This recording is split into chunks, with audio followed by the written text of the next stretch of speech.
Matius pasal 27. Yesus diserahkan kepada Pilatus, kematian Yudas. Ketika hari mulai siang, semua imam kepala dan tua-tua bangsa Yahudi berkumpul dan mengambil keputusan untuk membunuh Yesus. Mereka membelenggu dia, lalu membawanya dan menyerahkannya kepada Pilatus, wali negeri itu. Pada waktu Yudas yang menyerahkan dia, melihat bahwa Yesus telah dijatuhi hukuman mati, menyesallah ia. Lalu ia mengembalikan uang yang 30 perak itu kepada imam-imam kepala dan tua-tua dan berkata, "Aku telah berdosa karena menyerahkan darah orang yang tak bersalah." Tetapi jawab mereka, "Apa urusan kami dengan itu? Itu urusanmu sendiri." Maka ia pun melemparkan uang perak itu ke dalam bait suci, lalu pergi dari situ dan menggantung diri. Imam-imam kepala mengambil uang perak itu dan berkata, "Tidak diperbolehkan memasukkan uang ini ke dalam peti persembahan, sebab ini uang darah." Sesudah berunding mereka membeli dengan uang itu tanah yang disebut tanah tukang periuk untuk dijadikan tempat pekuburan orang asing. Itulah sebabnya tanah itu sampai pada hari ini disebut tanah darah.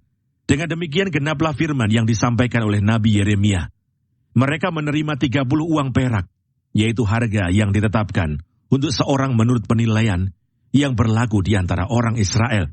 Dan mereka memberikan uang itu untuk tanah tukang periuk, seperti yang dipesankan Tuhan kepadaku. Yesus di hadapan Pilatus. Lalu Yesus dihadapkan kepada wali negeri, dan wali negeri bertanya kepadanya, "Engkaukah raja orang Yahudi?"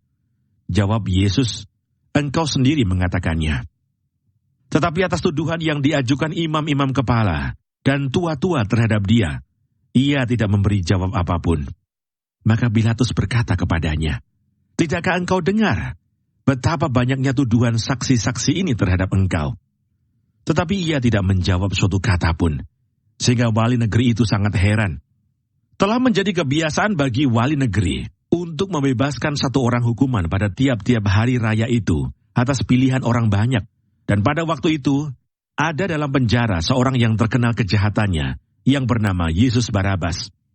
Karena mereka sudah berkumpul di sana, Pilatus berkata kepada mereka, "Siapa yang kamu kehendaki kubebaskan bagimu? Yesus Barabas atau Yesus yang disebut Kristus?"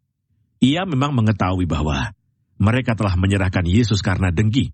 Ketika Pilatus sedang duduk di kursi pengadilan, istrinya mengirim pesan kepadanya, "Jangan engkau mencampuri perkara orang benar itu, sebab karena dia aku sangat menderita dalam mimpi tadi malam." Tetapi oleh hasutan imam-imam kepala dan tua-tua, orang banyak bertekad untuk meminta supaya Barabas dibebaskan dan Yesus dihukum mati. Wali negeri menjawab dan berkata kepada mereka, "Siapa di antara kedua orang itu yang kamu kehendaki kubebaskan bagimu?" Kata mereka, "Barabas." Kata Pilatus kepada mereka, "Jika begitu, apakah yang harus kuperbuat dengan Yesus yang disebut Kristus?" Mereka semua berseru, "Ia harus disalibkan." Katanya, "Tetapi kejahatan apakah yang telah dilakukannya?"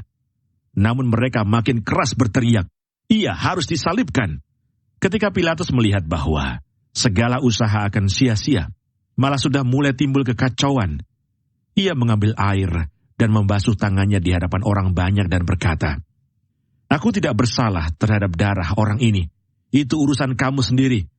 Dan seluruh rakyat itu menjawab, "Biarlah darahnya ditanggungkan atas kami dan atas anak-anak kami." Lalu ia membebaskan Barabas bagi mereka, tetapi Yesus disesahnya, lalu diserahkannya untuk disalibkan. Yesus diolok-olokkan.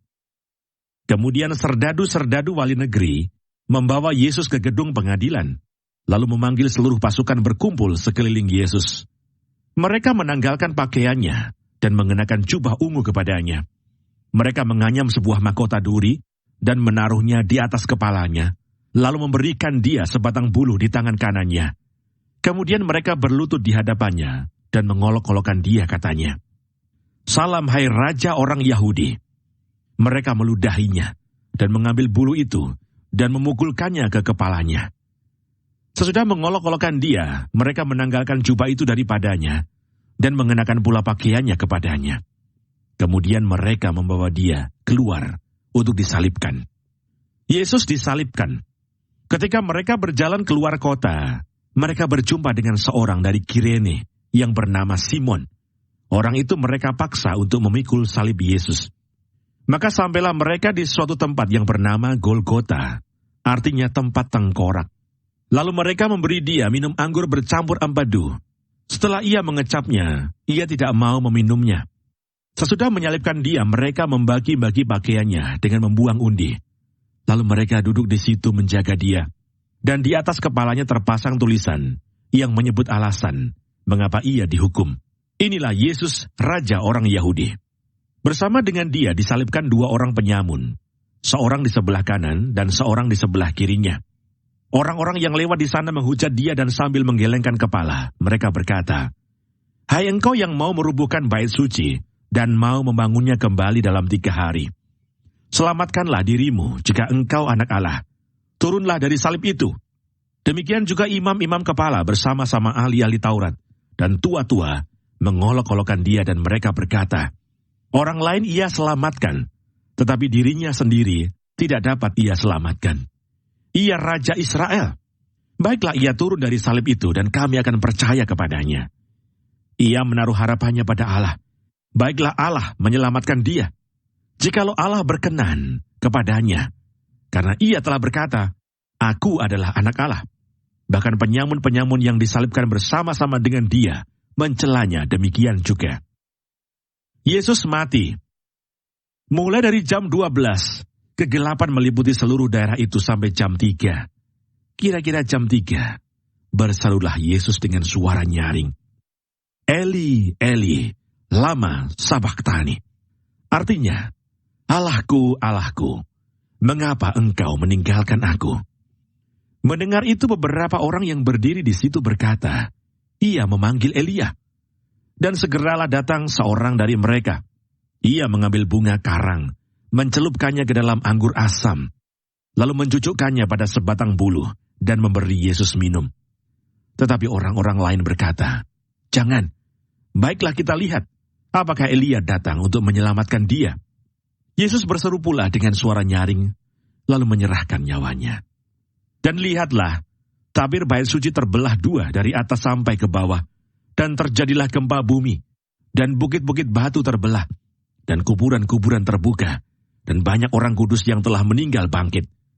Dan sesudah kebangkitan Yesus, mereka pun keluar dari kubur, lalu masuk ke kota kudus, dan menampakkan diri kepada banyak orang.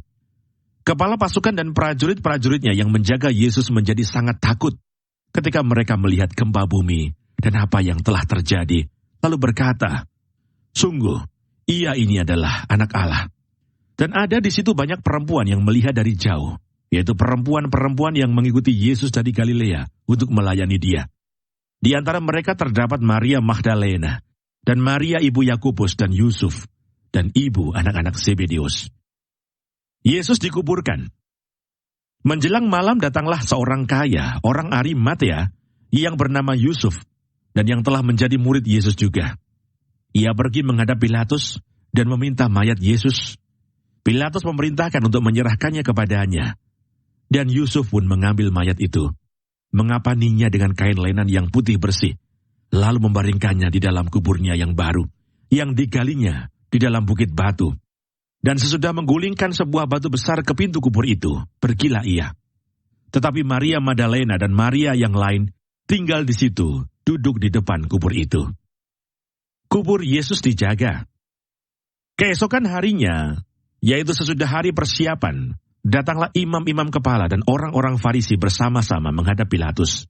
Dan mereka berkata, "Tuan, kami ingat bahwa si penyesat itu sewaktu hidupnya berkata, 'Sesudah 3 hari aku akan bangkit.' Karena itu perintahkanlah untuk menjaga kubur itu sampai hari yang ketiga. Jikalau tidak, murid-muridnya mungkin datang untuk mencuri dia, lalu mengatakan kepada rakyat, 'Ia telah bangkit dari antara orang mati,' sehingga penyesatan yang terakhir akan lebih buruk akibatnya daripada yang pertama." Kata Pilatus kepada mereka, "Ini penjaga-penjaga bagimu. Pergi dan jagalah kubur itu sebaik-baiknya." Maka pergilah mereka dan dengan bantuan penjaga-penjaga itu, mereka memeterai kubur itu dan menjaganya.